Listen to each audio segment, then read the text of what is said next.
sports fans. Happy round 14.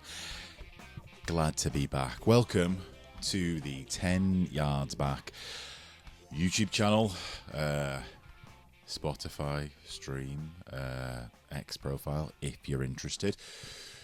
I have hay fever, so enjoy me sniffling my way through this video. Something I don't say often enough is, if you are watching this, listening on Spotify, following on X, which nobody is, leave some comments. Have a little conversation in the chat. There are a couple of comments, a couple of followers trickling through now, so it's not just me talking to myself. Let me know what you think. Let me know how much I'm talking out of my arse on these predictors, particularly, but also these reviews, because that's what this is. This is a round review of round 14 of the Betfred Super League 2025, baby.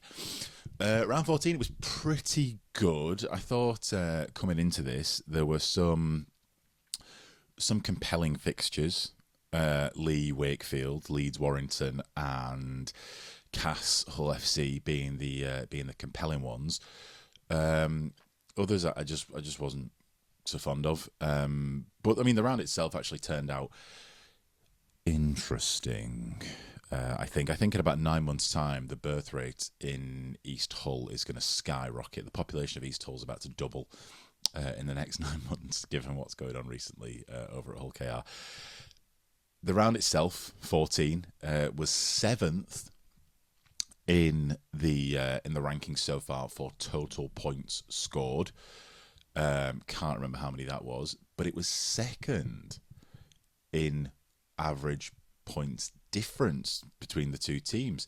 Total points difference. So the total points difference this weekend, winners versus losers, was 180 points, which is mad. I guess we had a couple of really one-sided wins, didn't we, which I'll go into in a minute. So 7th in terms of points scored, 2nd in terms of points difference, which I think is a mad swing, and 1st in conversion rate, 84% conversion rate for this round.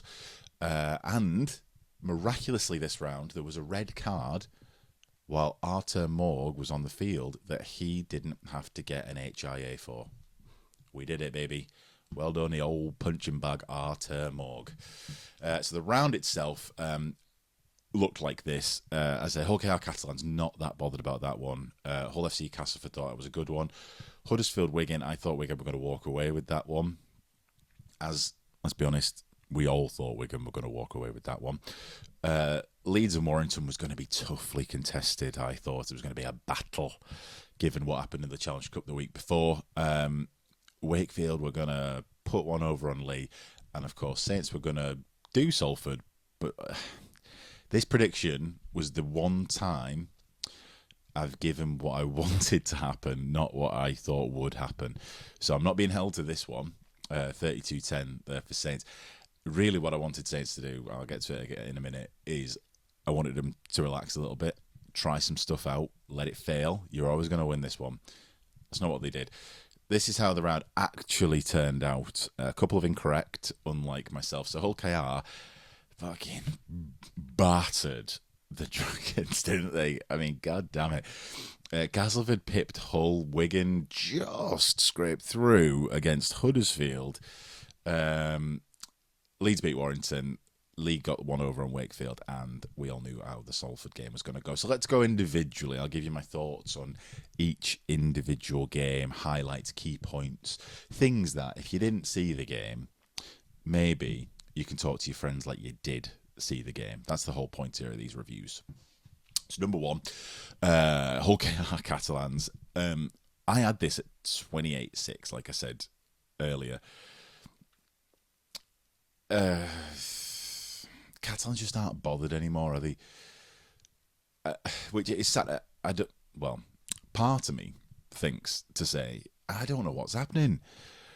But then I put my tinfoil hat on and I wonder, does it have anything to do with the fact that Luke Keary called Super League unwatchable and then Steve McNamara, sorry, don't want to bring Ben into this. Steve McNamara stood by him and then quietly left a week later. Does it have anything to do with that? Possibly, maybe so. Either way, you've got a playing group there that's super talented. As well paid as anyone. Super well funded, well supported. I've been down there myself, and they're just not bothered. And they keep racking up these records, which I'll talk about in the Six again this week. Like terrible records that no one wants. And I feel like they're a bit protected because they're Catalans and everyone likes a jolly down in the south of France every once in a while, and expansion's important, and if we're going to get investment then we need Catalans. So no one's really slagging them off for it. Everyone's almost treating it like, oh, God, what can you do? They're going through a tough patch. If this was London last year, or Wakefield the year before, or I think Leigh the year before that, it would have been everywhere. Everyone would have been slagging them off. Are the Catalans Dragons good enough for Super League? That's my terrible Brian Carney impression. But no one's saying that. And I think that's egregious because in those previous years, they were the underdogs for very clear on-field reasons. Not good enough, injuries, underfunded, whatever it was. Catalans here have just given up. And there's a couple of points in every game that they've lost, that they've been nilled in or lost recently that I've pointed out. There's a glaring one in this game, and that's what Ben Garcia did. The captain of the team, Cold Cox, I think it was Minchella, the other captain, knocks him to the ground, at least pushes him to the ground, and then fucking keeps on swinging at Broadbent, who tries to stop it. That is behaviour. And then he didn't even look bothered. When he got sent off, he was like, yeah, all right, whatever, so what? Another one, and this pained me to see this. There was a try, I think it was about 28 minutes, maybe. It was when they went 28 points up, I think. Either way, GAB looks dead on to catch a ball. It's an awkward bounce, so he doesn't catch it. But he also then doesn't pursue it onwards either, if that makes sense. So he's missed it. Yeah, great. All right, that happens. Everyone misses a ball. But then he just left it. And it goes back to like a couple of weeks ago, I was talking about the knock-ons where they're just knocking on and just leaving it. Just leaving it on the floor as if the other team aren't then going to pick up the ball and capitalise from the massive hole that static defender's just left in the line.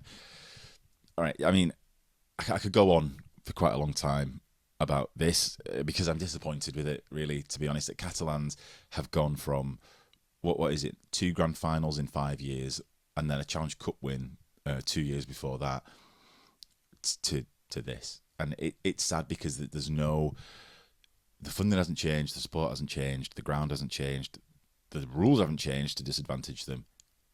It's just something going on there. Anyway, enough of that. Okay, good on you. Enjoy those babies in 9 months' time. All right, Castleford Hall, everyone. I enjoyed this game. I enjoyed it. It was a tough contest. I had this one 24-10 to Hull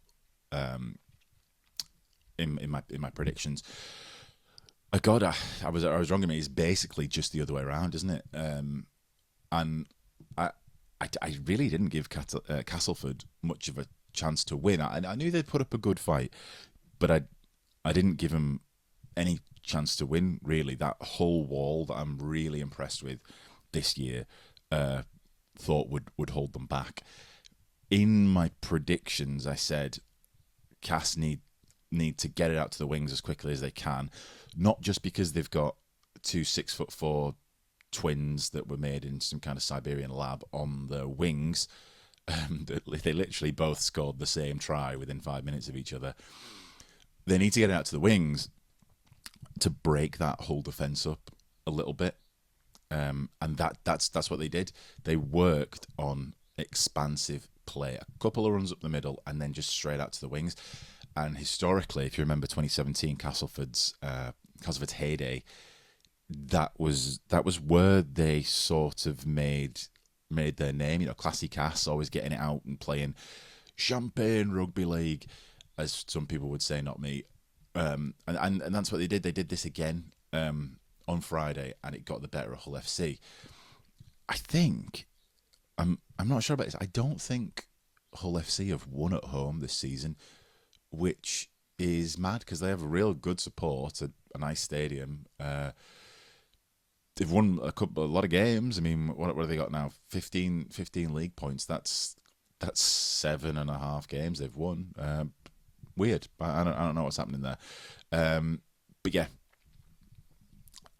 Castleford got out to the edges and exploited those holes that were probably caused a little bit in part to the fact that the second row function for Hull FC is kind of suffering at the minute. They sort of don't have that robust second row positional play that they need, and so the wall has been working. When you pull the wall apart, it's all gone. Oh boy, this was a record-breaking game, or what do people keep saying? It wasn't a record-breaking game. It was, yeah. Anyway, it was record. Everyone kept saying, "Oh, this is a record. This is a standout moment, a record." And I don't really know what the record of the match was. So, like, Liam Marshall went over for a try, eventually got awarded because a couple disallowed, and that was a record-breaking try. Don't know what the record was that he was breaking. Maybe it was the first Super League try scored at Dewsbury Stadium, which is where the game was. Anyway, doesn't matter. This was the Giants versus Wigan. I had this at 36-4, Wigan winning, and I said that basically what Huddersfield need to do in this game, throw it away. You're not going to win. Defend for your life. Like just focus on that defence. Just do not let tries through. That's your only chance here because they're going to score some tries. Just try your hardest not to let them through. Don't focus on scoring. Just defend. And Huddersfield basically did the opposite. They attacked, and I think, to be honest, I think it took Wigan by surprise because there were a couple of tries that, I mean, no offence to these players whatsoever, but George King and Joe Greenwood scored some tries that were just literally just crashing over the line. And Wigan don't concede those tries. So I don't know what was going on. Maybe it was the small pitch. Maybe, it sort of messed with their head a little bit because on a small pitch, you sort of just going backwards and forwards a little bit more. You do a lot more sort of backtracking and stuff like that. Maybe it was that. Maybe they're so drilled that they just weren't thinking try-line defence at that point. It doesn't matter because it really took them close. It's hard to discuss this game without, in the back of my mind, still thinking that Huddersfield won it because Wigan won it literally as Farrimond went over the line. The clock ticked over to 80-0-0-0, so the hooter went right as he put it on the line. Gutted for Huddersfield. Good on Wigan for showing that resilience, but I just wish Huddersfield had got this one because a broken record. I've been saying for weeks now, Huddersfield are about to do something. Not much because they've only got one win. I don't think even in this dynamic middle of the pack that we got this year, I don't think that they can make it into the top six. But they could at least have a good showing and cause some upsets at the end of the year. I think they're about to start doing that. Putting it to Wigan like this is fantastic. Wigan have got something to cop for here. They didn't perform well, but equally, Huddersfield, there was one point where Jay Field scored a try, and that was literally just because Gagai dropped the ball behind his own line. If he hadn't have done that, and I hate doing this sort of points balance thing, like it's there's a certain number of points or whatever, but you just got to think if he hadn't have done that, this is Huddersfield's game because it was Huddersfield's game, wasn't it? They just didn't win it. Anyway, enough on that. I'm probably talking around in circles here. All right. Leeds, Warrington. I was interested in this one because Leeds are doing extremely well. Like, Leeds are doing a Leeds. They are under the radar, outperforming themselves and everybody else, basically. But no one's talking about it because Hull KR are smashing everyone. and Wigan are on their heels. So Leeds are far enough behind. So this is the stats coming into the round. So now they're on 20 points. So they're what, 4 or 6 points behind Hull KR, 4 points behind Wigan. So they can't leapfrog them yet. So they're really hoping to just stay in third at this point. But that's fine. Like, third is great. And they're not just staying in third and, we'll play it safe. They're really, really doing some good stuff here. So I thought this was going to be 22-18. I thought this was going to be a real close match because, like I said, Leeds are doing a Leeds. But Warrington last week in the Challenge Cup fucking put it to Hull KR. That was it was a really good game. I really enjoyed that game because Warrington showed up and, believe what you want, may have won that game. I don't think they did, but they certainly impressed myself, everybody else. It was a game of rugby league that had everything: immense defence, immense attack, and it takes two to tango. So it's not just the new kids on the block. Hull KR, Warrington really put a game in there, which is why it's puzzling. How do you go from that last week to this to getting this now? There were a couple of positional changes. Dufty out, Thewlis at fullback.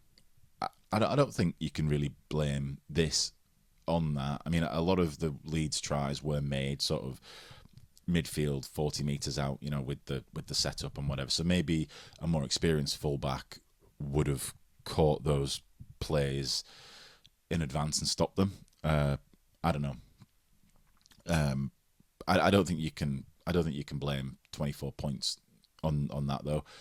I think really what happened here on Saturday was that everyone at Leeds had the best game I've seen them play individually for a while. So Cameron Smith, Harry Newman, Ash Hanley, Jake Connor. God, man, what's he doing?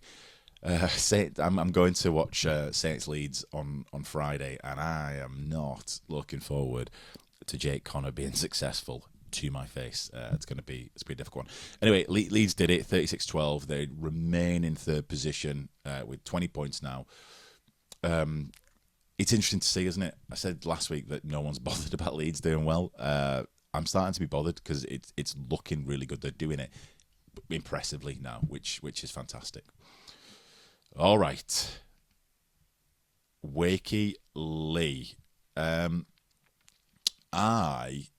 had high hopes for this one. I think I'm sort of an under-the-table Wakey fan these days. I just like watching them play. And there is probably an aspect of that, which is, the underdog story, whatever you want to say about that.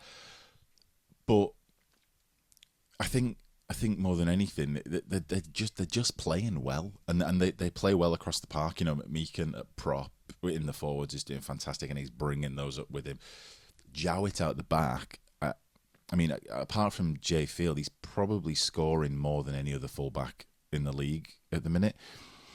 And I mean, it says something when you've got Johnstone in your team, and he's not really the star. I mean, I thought this year, I mean, when Wakey signed Johnstone back, I thought, God, they're going to be putting a lot of pressure on this lad. They're going to be relying on him quite a lot. If he doesn't deliver, that's Wakefield done.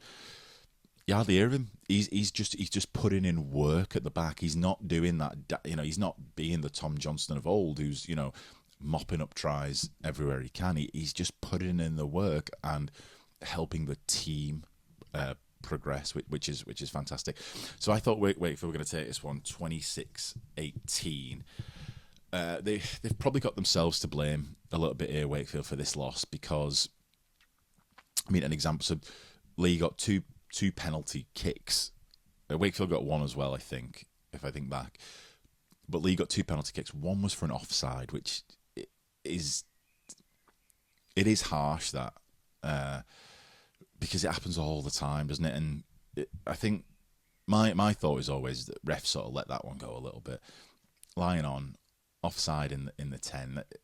I don't know. Maybe I'm wrong and they just literally don't see it, but it seems to happen more than it should, and people aren't just kicking twos all the time. Anyway, Leigh got 2 penalties, but they also scored a try in the first 3.5 minutes before Wakefield touched the ball, which means that Wakefield didn't touch the ball for 3.5 minutes. They kicked it out on the full. They gave a 6. They then, which got them Leigh a penalty, of course. They then gave a 6 again, and then I think Johnstone knocked on or something like that, and that passage of play led to a David Armstrong try right in the corner, which was defended ferociously, very ferociously. In fact, like I think almost ripped Armstrong's arm off, ironically.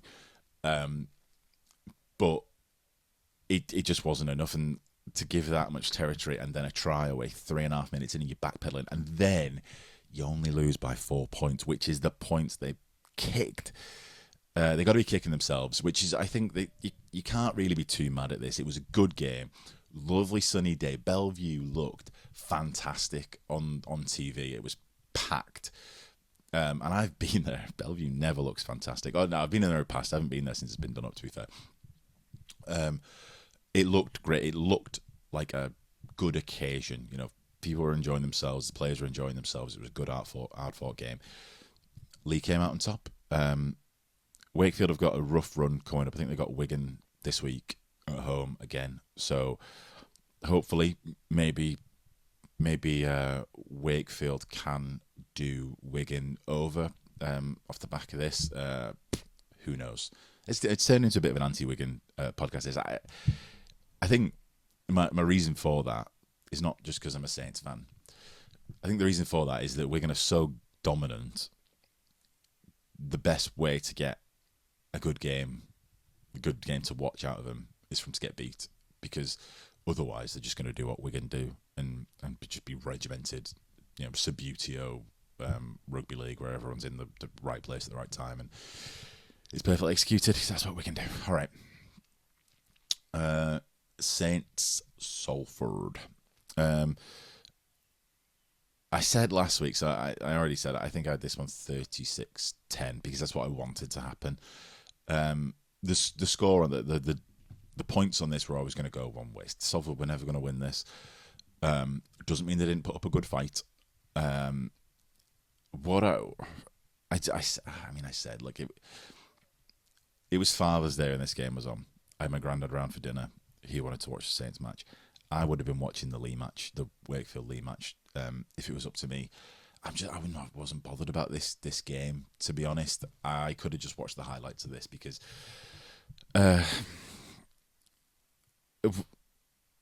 what I wanted from Saints, and I think when I say what I wanted, I think the league sort of needs this at the minute to be interesting. This would be interesting for the league if this happened, because whilst it's funny that Saints are slipping, I think Saints in the top 6 is a bit of a wild card at this point. It used to be Saints in the top 6, they're going to win. But Saints in the top 6 now is a bit of a wild card. Like, they can be beaten, but they can also turn you over. They're a very 50-50 team at the minute, which is why they got 14 points after 14 games. That's literally 50-50. Oh, no, it's 16 now, sorry. So what I wanted to see from Saints here is them not just punishing a wounded dog in Salford.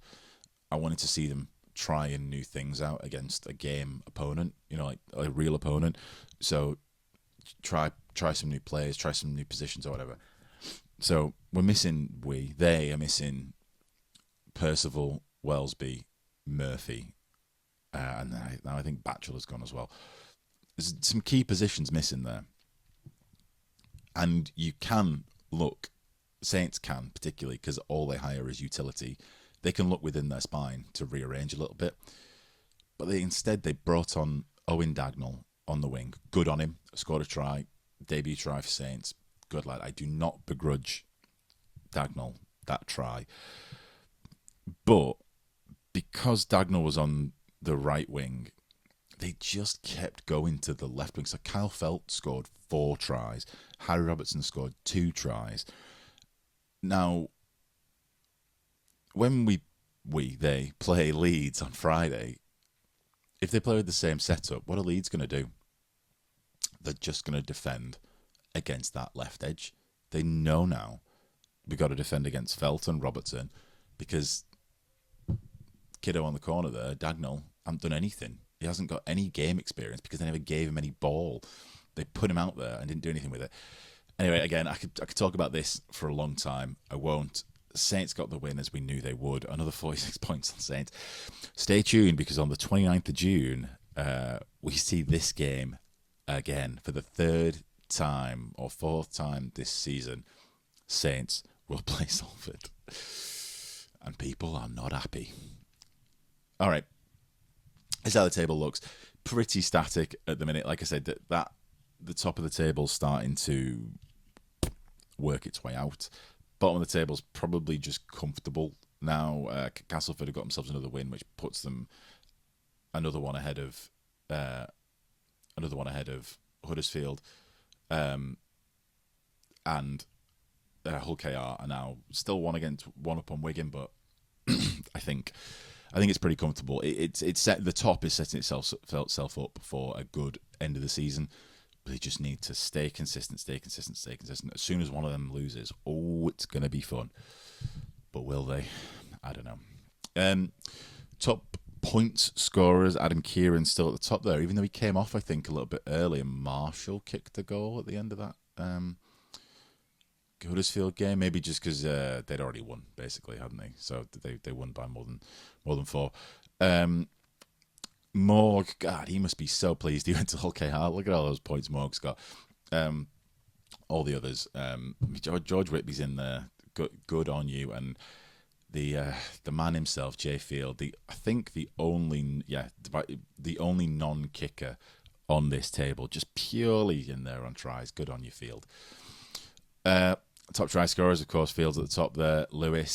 Mikey Lewis and Lewis Martin, my boy, and Riley Lum. Look at him. Coming up in third and fourth, those young superstars out there doing the damn thing.